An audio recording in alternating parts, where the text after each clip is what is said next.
Hello students, आज के class में आपका वेलकम है।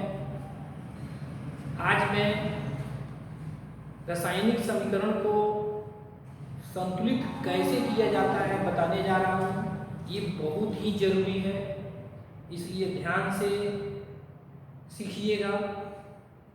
देखिए, रासायनिक समीकरण को 4-5 विधि से संतुलित किया जाता है, परंतु आपके क्लास में मात्र 2 ही विधि है। ठीक है,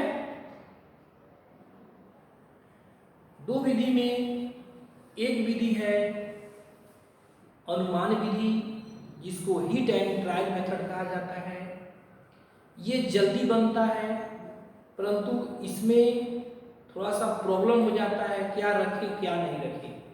हीट एंड ट्रायल मेथड में, अनुमान विधि में ज़्यादा लोग यही विधि बनाता है। और दूसरा होता है बीजगणितीय विधि। ये थोड़ा सा बड़ा होता है, परंतु ये गारंटी के साथ आंसर देता है, इसमें सस्पिशन नहीं रहता है। तो मैं पहले बीजगणितीय विधि बताऊंगा, ठीक है, अलजेब्राइक मेथड, और दूसरे क्लास में अनुमान विधि means hit and trial method बताऊंगा। ठीक है, तो ध्यान दीजिए, पहले मैं बीजगणितीय विधि बताने जा रहा हूं। बीजगणितीय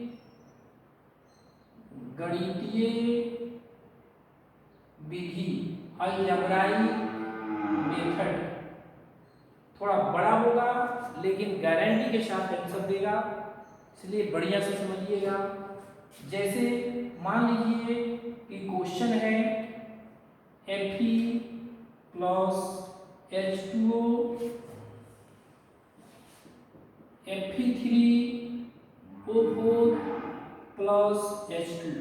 ये क्वेश्चन दिया रहेगा और कहेगा कि इसको संतुलित करें। ठीक है, तो बीजगणितीय विधि से संतुलित करना हो तो सबसे पहले ए से, बी से, सी से, डी से, उसके बाद रहेगा तो ई से, तब एफ से, जितना रहेगा सब में गुना कर देंगे। एबीसीडी सबको याद होगा। छोटा वाला ए से, छोटा वाला बी से, स्मॉल लेटर से गुना करना है। ठीक है, पहला काम कि सब में एबीसीडी से गुना कर देना है। ए से इसमें गुना कर दीजिए, इसमें बी से गुना कर दीजिए, इसमें सी से गुना कर दीजिए, और इसमें डी से गुना कर दीजिए। इसके बाद घटाएगा तो ई से, इसके बाद घटाएगा तो एफ से। ठीक है, अब आपको ए का, बी का, सी का और डी का वैल्यू निकाल देना है, और निकालने के बाद इसमें रख देना है, आपका आंसर आ जाएगा। अब ए का वैल्यू, बी का वैल्यू, सी का वैल्यू, डी का वैल्यू कैसे निकलेगा, ये चीज आपको ध्यान देना है। ठीक है, तो सबसे पहले इसमें देखिए, अभिकारक से ही पता चल जाएगा इसमें किस किस तत्व के परमाणु हैं। तो इसमें 3 तत्वों के परमाणु हैं, लोहा का, Fe, हाइड्रोजन और ऑक्सीजन। ठीक है, 3 तत्व के परमाणु हैं। अब ये अभिकारक है और ये उत्पाद है। ये तो फिर से ध्यान दीजिए, अब Fe का कितना परमाणु है देखना है। तो Fe का यहाँ परमाणु ये है। अगर ये नहीं रहता तो Fe का परमाणु 1 भी रहता है। यहाँ पर जो रहता है उससे गुना किया जाता है। तो यहाँ 1 है, तो 1 से यहाँ ये दिए हैं, तो Fe का परमाणु ये हो गया, परमाणुओं की संख्या ये हो गया। अभिकारक में, उत्पाद में देखिए RHS में Fe के पास यहाँ 3 है। अब 3 से C में गुना करेंगे। अगर मान लेते हैं कि यहाँ 5 रहता तो 3 से 5 में गुना करते। ठीक है, लेकिन यहाँ पर मेरा क्या है, c है, तो यहाँ बराबर का चिन्ह 3 से c में गुना कीजिएगा, 3c हो जाएगा। अब h देखिए, h यहाँ 2 है, इसके पहले b है, तो 2 से b में गुना करेंगे, 2b। इधर h देखिए 2b, o देखिए o यहाँ 1 है, 1 से b में गुना कीजिएगा तो 1b, तो सिर्फ b लिखाएगा। और इधर o देखिए यहाँ 4 है, लेकिन पहले मेरा क्या है, c है, तो 4 से c में गुना करेंगे, 4c हो जाएगा। अब एक को समीकरण 1, समीकरण 2, समीकरण 3, इंग्लिश में इक्वेशन 1, 2, 3, ठीक है। अब आपको a का, b का, c का, d का वैल्यू निकालना है। तो देखिए आप चारों में से किसी का मान कुछ भी मान लीजिए, किसी एक को, एक मानिए, तो हम 3 मानिए, तो हम a को 1 मान लेते हैं। आपका मन करेगा b को मान लीजिएगा, c को मान लीजिएगा, ठीक है। तो हम a को मान लेते हैं, माना कि a बराबर 1।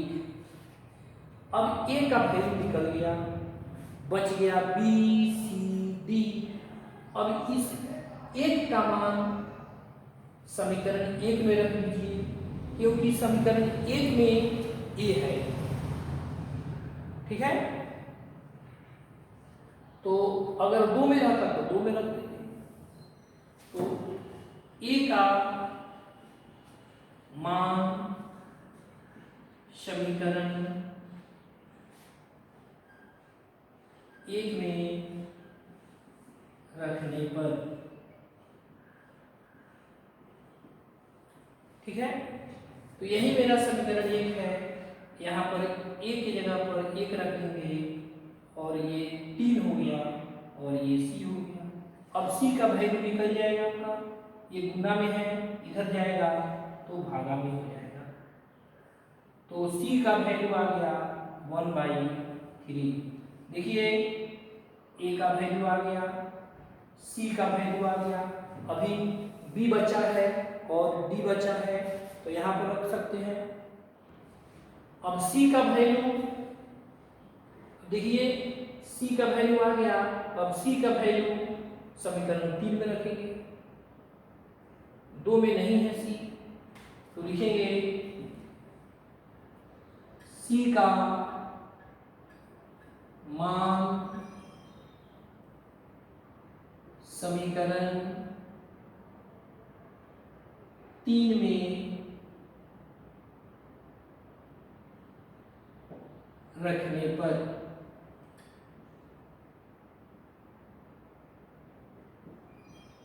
अब देखिए समीकरण 3 यहाँ पर है, तो b यहाँ 4 है इंटू c का वैल्यू 1/3 है, ठीक है। अब b इजकल टू 4 से 1 में इंटू कर लीजिए, 4/3। अब a आ गया, c आ गया, b आ गया। अब b का मान समीकरण 2 में रख दीजिए, b का मान समीकरण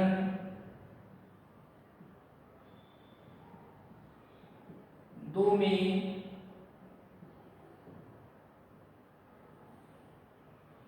रखने पर,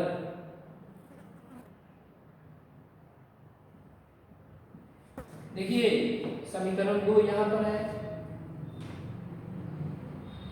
2 इंटू b, तो b का वैल्यू 4/3 है,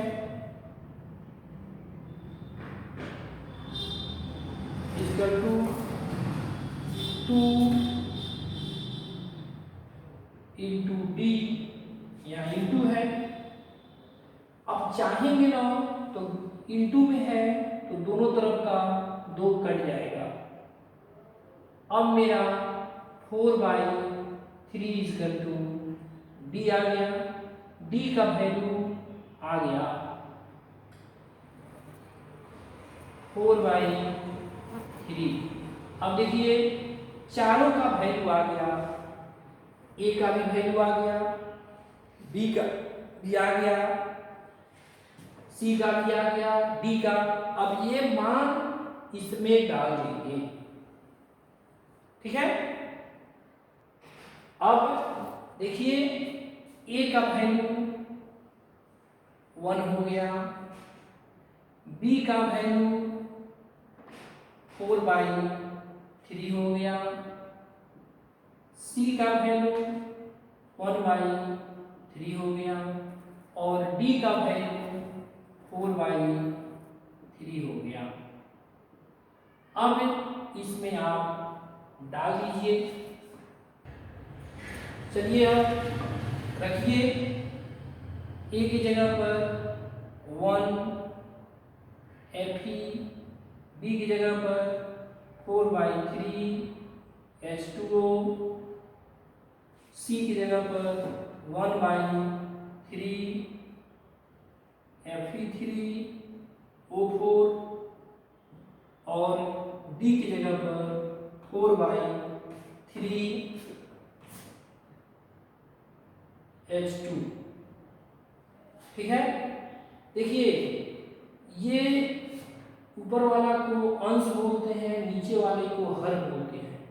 तो हर में 3 है, 3 है, 3 है।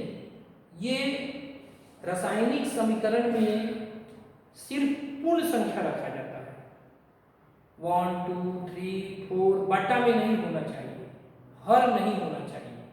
इसको हटाना है तो सब में 3 है, इसलिए दोनों तरफ 3 से इंटू कर देंगे, गुना कर देंगे। बहुपद में आप पढ़े थे कि नीचे आता था बटा में, तो उसको कैसे हटाया जाता था, उससे गुना कर दिया जाता था, वही चीज है। ठीक है, तो अब आप दोनों तरफ 3 से गुना कर दीजिए।